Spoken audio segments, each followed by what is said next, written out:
দক্ষিণেশ্বর কালী মন্দির। সন্ধ্যা নেমেছে, গঙ্গার জলে প্রতিফলিত হচ্ছে দীপশিখার আলো, বাতাসে ভাসছে ধূপ ধুনোর গন্ধ। মন্দিরের ঘণ্টাধ্বনি যেন এক অলৌকিক সুর তুলে পরিবেশকে আরও মায়াময় করে তুলেছে। শ্রীরামকৃষ্ণ ঠাকুর দক্ষিণেশ্বরের বেলগাছতলায় বসে আছেন, চোখে মুখে অদ্ভুত এক আলোর ছটা। তার চারপাশে বসে রয়েছেন কয়েকজন ভক্ত ও শিষ্য। আজকের সন্ধ্যা একটু অন্যরকম। এক তরুণ শিষ্য তার জীবনের দুঃখ কষ্ট নিয়ে গভীর চিন্তায় মগ্ন। সে জানে এই লোকশ্রদ্ধেয় গুরুর কাছে যদি সে কিছু জানতে চায়, তবে সে শুধু উত্তরই পাবে না, পাবে জীবনের প্রকৃত অর্থ। সংকোচ কাটিয়ে সেই শিষ্য ঠাকুরের সামনে এসে দাঁড়ালো। ঠাকুর, আমি জীবনের কিছু কঠিন প্রশ্ন নিয়ে এসেছি, আপনি কি আমায় উত্তর দেবেন? শ্রীরামকৃষ্ণদেব মৃদু হাসলেন, যেন আগেই সব জানতেন।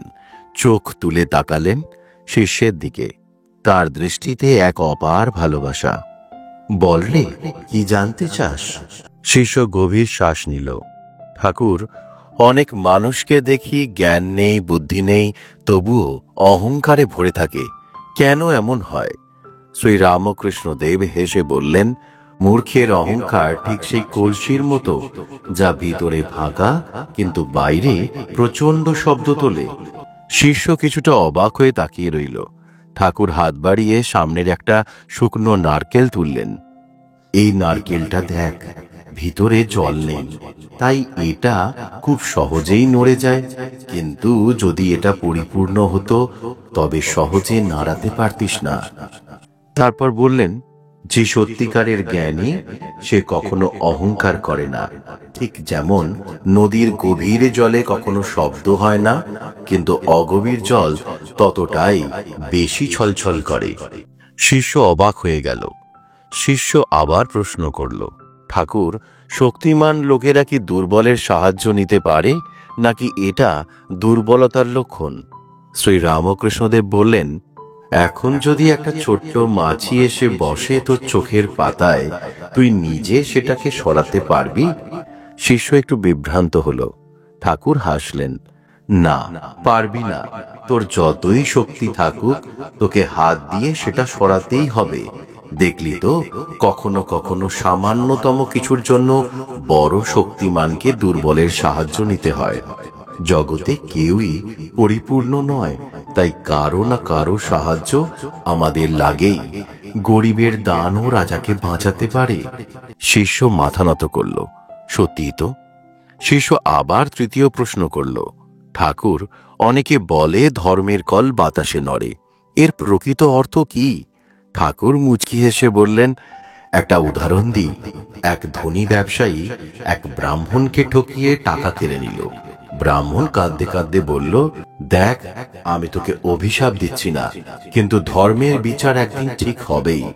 শিষ্য মন দিয়ে শুনছিল। কয়েক বছর পর সেই ধনী ব্যবসায়ীর নিজের কারখানায় আগুন লাগলো। সে সর্বশান্ত হয়ে গেল। তখন সে হাহাকার করে বলল, আমার তো কিছুই করার ছিল না, এটা তো কপালের দোষ। তখনই সেই ব্রাহ্মণের কথা সত্যি হলো, ধর্মের বিচার কখনো থেমে থাকে না। সঠিক সময়ে সঠিক ফল প্রত্যেককে পেতে হয়। শিষ্য এবার চতুর্থ প্রশ্ন করল, ঠাকুর, অনেককেই দেখি অপরের ক্ষতি করতে চায়, কিন্তু শেষে নিজেরই সর্বনাশ করে ফেলে, এটা কেন হয়? ঠাকুর এবার একটু গম্ভীর হলেন। সাপ যদি অন্যকে কামড়াতে চায়, আগে নিজেই বিষে ভরে ওঠে। একটা গল্প বলি। এক জেলে একদিন তার বন্ধুকে ফাঁসাতে চাইল। সে তার বন্ধুর মাছের জালে ফুটো করে দিল, কিন্তু পরদিন সকালে নিজের জাল নিতে গিয়ে দেখে সে ভুল করে নিজেরটাই কেটে ফেলেছে। যাকে মারতে চেয়েছিল সে দিব্যি মাছ ধরছে, আর সে নিজেই নিঃস্ব হয়ে বসে আছে। শিষ্য স্তব্ধ হয়ে গেল। সত্যি, কুকর্মের ফল একদিন ঠিকই ফিরে আসে। শিষ্য শেষ প্রশ্ন করল, ঠাকুর, খারাপ লোকেরা কি সবসময় নতুন নতুন ছল বের করতে পারে? ঠাকুর হাসলেন, কাক আর শিয়ালের যেমন শত শত কৌশল, দুর্জনেরও তাই। চোর যদি 10 বার ধরা পড়ে তবু সে নতুন উপায় খোঁজে।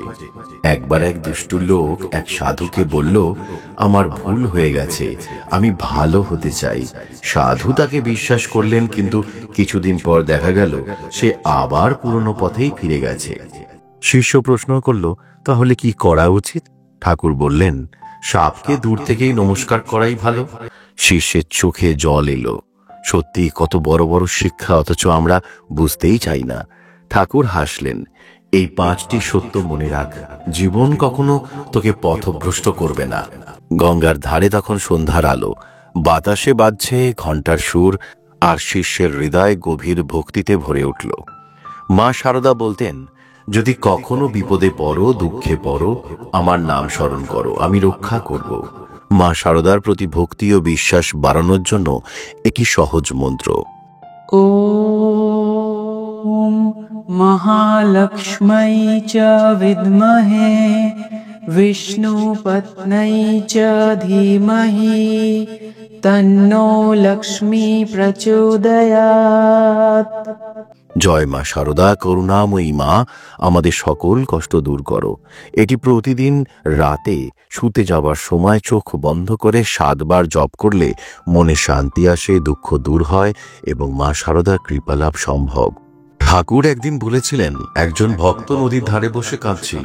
সে বলছিল, ভগবান তুমি কি আছো? তুমি যদি সত্যি থাকো তবে দয়া করে আমাকে রক্ষা করো। ঠিক তখনই এক সন্ন্যাসী সেখানে এলেন। তিনি বললেন, তুমি যদি সত্যি বিশ্বাস করতে তবে এই মুহূর্তেই তোমার কষ্ট শেষ হয়ে যেত। এই কথা শুনে সেই ভক্ত গভীরভাবে ঠাকুরের নাম জপ করতে লাগলো, চোখ বন্ধ করে মা কালীকে স্মরণ করলো। পরদিন সকালে সে দেখলো তার জীবনের সবচেয়ে বড় বাধা, সবচেয়ে বড় কষ্ট রাতারাতি দূর হয়ে গেছে। এটাই বিশ্বাসের শক্তি, এটাই ঠাকুরের কৃপা।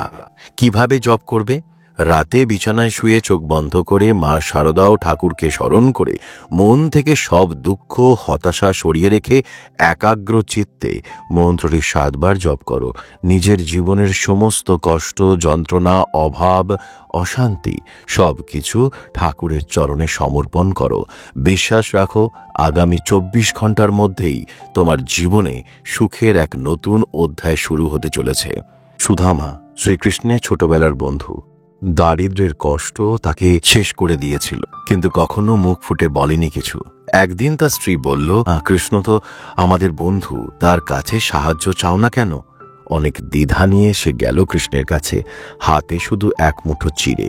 কৃষ্ণ যখন তা খেলেন তখনই সুদামার ভাগ্য বদলে গেল। অথচ সে জানলই না, বাড়ি ফিরে দেখে তার জরাজীর্ণ কুঠিরের জায়গায় বিশাল প্রাসাদ। কিন্তু তবুও সে কাঁদল, কারণ তার কষ্টের সময়ে কৃষ্ণের সান্নিধ্য পাওয়া হয়নি। ঠিক এমনই আমাদের কষ্টের সময় আমরা ভগবানের অস্তিত্ব টের পাই না, কিন্তু পরে বুঝতে পারি সেই সময় তিনিই আমাদের জন্য সবচেয়ে বেশি কাজ করছিলেন। কুরুক্ষেত্রের যুদ্ধের আগে অর্জুন হেরে গিয়েছিল, যুদ্ধের ময়দানে নয়, নিজের হৃদয়ের ময়দানে। সে কাঁদছিল, বলছিল, আমি কিভাবে আমার আত্মীয়দের সাথে যুদ্ধ করব? আমি এই যুদ্ধ করতেই পারবো না। তখন শ্রীকৃষ্ণ বললেন, এই মুহূর্তে তোমার চোখ কাঁদছে, কিন্তু আমি তোমার ভবিষ্যৎ দেখছি। এই লড়াই তোমাকে তোমার সত্যিকারের পরিচয় দেবে। আমরাও জীবনে এমন পরিস্থিতির মধ্যে পড়ি যখন মনে হয় সব শেষ, কিন্তু আসলে সেই মুহূর্তেই আমাদের নতুন কিছু শুরু হয়। অযোধ্যার রাজপ্রাসাদ থেকে একাকী বনবাস, সীতার জীবন কি কষ্টের চরম পরিণতি নয়? লঙ্কায় বন্দি অবস্থায় কত রাত সে নীরবে কেঁদেছে, কিন্তু কেউ শুনতে পায়নি। কিন্তু বিধাতা শুনেছিলেন। তাই তো রাম সেতু তৈরি হলো, রাবণের পতন হলো এবং সীতা সম্মানের সঙ্গে ফিরল অযোধ্যায়। তোমার কষ্ট কেউ শুনবে না, বুঝবে না, কিন্তু ভগবান জানেন।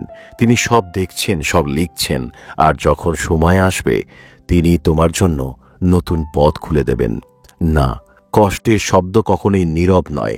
রাতের অন্ধকারে একা যখন কাঁদো তখন তোমার প্রতিটি নিঃশ্বাসের শব্দ পৌঁছে যায় আকাশে, ধরণীতে, বিধাতার কানে। আর তিনি ঠিক করেন কখন কোন দরজা তোমার জন্য খুলবে। তাই থেমো না, অপেক্ষা করো না, কারণ কষ্টের রাত যত গভীর হয় ভোরের আলো তত বেশি উজ্জ্বল হয়। তুমি একা নও, বিধাতা তোমার পাশে আছেন। রাতের অন্ধকারের পরেই ভোর। রাতের গভীরতায় যখন সমস্ত পৃথিবী ঘুমিয়ে পড়ে, তখন কিছু মানুষের চোখে ঘুম আসে না। তারা বিছানায় শুয়ে দীর্ঘশ্বাস ফেলে, বুকের ভিতর এক চাপা কান্না বয়ে নিয়ে একাকিত্বের অন্ধকারে ডুবে যায়। তাদের মনে হয়, আমার জীবনে কি সত্যি আলো আসবে? আমি কি কোনোদিনও সুখের মুখ দেখব? হ্যাঁ, সুখ আসবে, আনন্দও আসবে। মায়ের কৃপায়, ঠাকুরের আশীর্বাদে মাত্র 24 ঘন্টার মধ্যেই জীবনে খুশির ঝলকানি আসতে চলেছে। কিন্তু কিভাবে? ঠাকুর শ্রী রামকৃষ্ণদেব বলতেন, বিশ্বাসই তোমার সবথেকে বড় সম্পদ। এই বিশ্বাসকে শক্তি করেই আজ রাতে ঘুমোতে যাওয়ার আগে মা শারদা ও ঠাকুরকে স্মরণ করে এই বিশেষ মন্ত্রটি 7 বার জপ করো। তোমার কষ্টের দিন শেষ হতে শুরু করে দেবে। কেন এই মন্ত্র? কেমন এর শক্তি? প্রত্যেকটি শব্দ এক একটা করে শক্তির স্পন্দন বহন করে। বিশেষ করে যদি সেই শব্দ ঠাকুরের করুণার সঙ্গে যুক্ত হয়, তবে তা জাদুর মতো কাজ করে।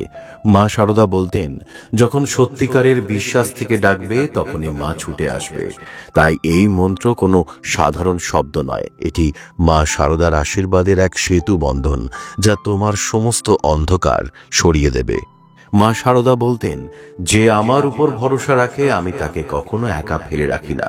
তুমি কি ভাবছো, আমি এতদিন ধরে ঠাকুরকে ডাকছি কিন্তু কিছুই তো বদলাচ্ছে না? ঠাকুর বলতেন, যখন সময় আসে তখনই ফুল ফোটে। তাই এই রাতই তোমার জীবনের মোড় ঘুরিয়ে দিতে পারে। শুধু বিশ্বাস রেখে মন্ত্রটি জপ করো, মা শারদা ও ঠাকুর তোমার সমস্ত কষ্ট দূর করে দেবেন। ঠাকুর মা শারদার কৃপায় তোমার সমস্ত দুয়ার খুলবে। শুধু আজ রাতেই একবার বিশ্বাসের সঙ্গে ডাকো, দেখবে সত্যিই সব বদলে যাবে। তুমি একা নও, মা তোমার পাশেই আছেন। রাত যখন গভীর, তখন কষ্টগুলো যেন আরো বেশি জেগে ওঠে। দিনের কোলাহলে যে যন্ত্রণাগুলো হারিয়ে যায়, রাতের নিস্তব্ধতায় তারা গলার কাছে এসে আটকে থাকে। নিঃশব্দ কান্না, চাপা দীর্ঘশ্বাস, বালিশের মধ্যে মুখ গুজে শব্দ চেপে রাখার ব্যর্থ চেষ্টা। অথচ কে শুনবে? কে বুঝবে? কেউ কি সত্যি অনুভব করতে পারবে সেই হারিয়ে ফেলার, হেরে যাওয়ার যন্ত্রণা? এই কষ্ট কি শুধুই আমাদের, নাকি এই কষ্টের মধ্যেই লুকিয়ে আছে কোনো গভীর সত্য? আগামী 24 ঘন্টার মধ্যেই ঘটবে অলৌকিক ঘটনা। যে দুঃখ আজ তোমাকে কাঁদাচ্ছে, তা বদলে যাবে এক নতুন আশায়। যে অভাব তোমাকে কষ্ট দিচ্ছে, তা পূর্ণতায় পরিণত হবে। যে হারানোর কষ্ট তোমার বুক ফাটাচ্ছে, তা নতুন পাওয়াতে রূপান্তরিত হবে। যে হতাশা তোমাকে দমিয়ে রেখেছে, তা নতুন আলোয় আলোকিত হবে।